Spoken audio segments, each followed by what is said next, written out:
প্রশ্নটাতে তোমাকে বেসিক্যালি বলছে যে একটা এইচ উচ্চতা থেকে তুমি একটা বলকে ড্রপ করলা, এইচ ড্রপ করার পর কি হবে? ও মাটিতে পড়বে, তারপর একটা বাউন্স ব্যাক করবে, আবার মাটিতে পড়বে, আবার বাউন্স ব্যাক করবে। তার মানে কনসিস্টেন্টলি এরকম জিনিসটা চলতে থাকবে। এখন তোমাকে বলছে যে প্রত্যেক ড্রপে ও ওর এনার্জির 1/4 হারিয়ে ফেলে। তার মানে কত? 1/4 ওর নাই, তাহলে ওর আছে কতটুকু এনার্জি? ইনিশিয়াল এনার্জির 3/4, 4/3 বা 75%, যেভাবে চিন্তা করো। তো আমি যদি ইনিশিয়াল এনার্জি লিখি, সেটা কত আসবে? এইচ উচ্চতাতে আছে, ওর বিভব শক্তিটা এখন ওর ম্যাক্সিমাম এনার্জি, তাহলে এটা হবে এম জি ম্যাক্সিমাম উচ্চতা এইচ। ফার্স্ট ড্রপ যখন হলো তখন ওর E1 এর ভ্যালু কত আসবে? 3/4 অফ আগে যতটুকু এনার্জি ছিল সেটা কত? mgh। তার মানে এখানে আসবে mgh। যদি আমি সেকেন্ড ড্রপটার কথা চিন্তা করি, E2, সেটা হবে কত? 3/4 অফ আগে যতটুকু ছিল। তার মানে আমি এটাকে লিখতে পারি 3/4 স্কোয়ার mgh। সিমিলারলি তুমি বুঝতেছো, আমি যদি এখন E3 লিখি, জিনিসটা দেখতে কীরকম হবে? আমি এটার সাথে আবার 3/4 গুণ দেবো, তার মানে আমার একটা 3/4 mgh আসবে। তো তুমি খেয়াল করো, যততম ড্রপ আমার পাওয়ার তত আসতেছে।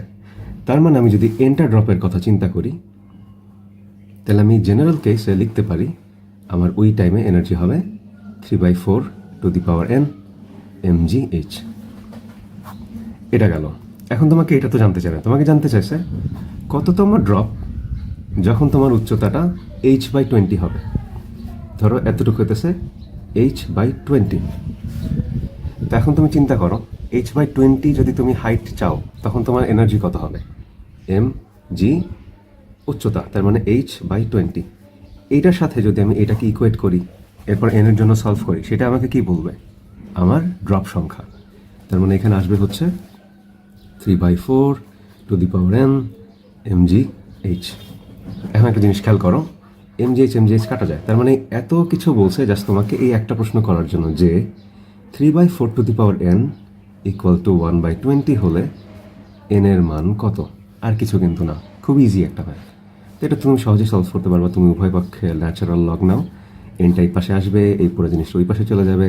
তাহলে n সমান আসবে ln of 120 divided by ln of 3/4। এটা যদি তুমি ক্যালকুলেটারে করো, তাহলে এটা আসে হচ্ছে অ্যাপ্রক্সিমেটলি 10.41। তো এটাকে তুমি কি 11 লিখবা নাকি 10? অবশ্যই 11, কারণ 10 এনাফ না, 10-এর চেয়ে আমার একটু বেশি লাগতেছে।